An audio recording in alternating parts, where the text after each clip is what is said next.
রংপুরের মানুষকে অনেকে বলে তারা নাকি বোকা, তারা নাকি মফিজ। আরে বেটা, এই রংপুরের মানুষ না থাকলে দেশটা সেকেন্ড টাইম স্বাধীন হতে পারতো না।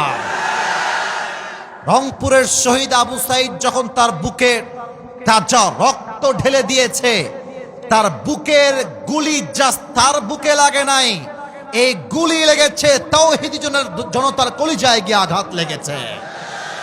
রংপুরকে তোমরা মফিজ বলো, রংপুরকে তোমরা বোকা বলো, মাথায় রাখবা রংপুরের মানুষ আর কিছু ভালোবাসুক বা না বাসুক, তারা কোরআনকে ভালোবাসে, তারা ইসলামকে ভালোবাসে। আপনি অন্য জায়গায় মাহফিল করেন নাই, রোদের মধ্যে লোক কোথায় পান আমি দেখবো আপনাকে? আপনি লোকই পাবেন না, 300-400 লোক পাবেন, প্রচন্ড রোদের তাপ।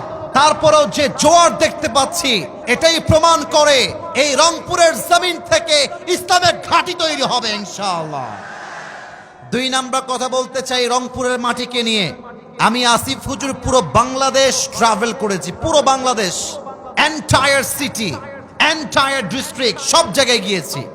প্রত্যেক এলাকায় হয়তো বা যাই নাই, প্রত্যেকটা জেলায় আমি গিয়েছি।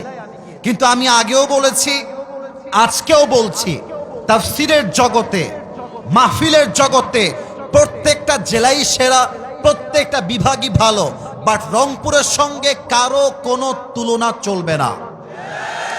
এখানকার মানুষ এমন জোশে থাকে, এদেরকে যদি জিহাদের জন্য ডাক দেওয়া হয়, এটা আমার মনে প্রাণে বিশ্বাস, অসংখ্য যুবক বুকের তাজা রক্ত দেওয়ার জন্য প্রস্তুত হয়ে যাবে। আল্লাহ রংপুরের জমিনকে কবুল করুক, পড়েন সবাই আমিন। আপনাদের বউ আছে কার কার একটু হাত তোলেন, বউ আছে? আচ্ছা, বউ আছে, হাত নামান। এবার যারা কপাল পোড়া, বউটো কেউ নাই, কপাল পোড়ারা একটু হাত তুলে দেখি, তোমাদের হাত দেখা যাক। আপনাদের কারো বউ নাই? আমি বিশ্বাস করি না। আচ্ছা যুবক ভাইয়ারা, হাত নামাও, হাত নামাও। আমার আব্বা জানদের পায়ে আজকে হাত রাখলাম, আমি আসিফ হুজুর আব্বা জানদের পায়ে হাত রাখলাম, মাদের সামনে 2 হাত জড়ো করলাম। এই যুবকদের চরিত্র রক্ষা করতে চাইলে একমাত্র বিয়ে ছাড়া সেকেন্ড কোন অপশন হতেই পারে না আমার যুবক ভাইরা। এদেরকে R15 দিয়ে খুশি করা যাবে না, iPhone 16 Pro Max দিয়ে খুশি করা যাবে না। এই যুবকরা খুশি হবে একমাত্র চরিত্রবান দিনদার মেয়ে বউ হিসেবে পাওয়ার মাধ্যমে।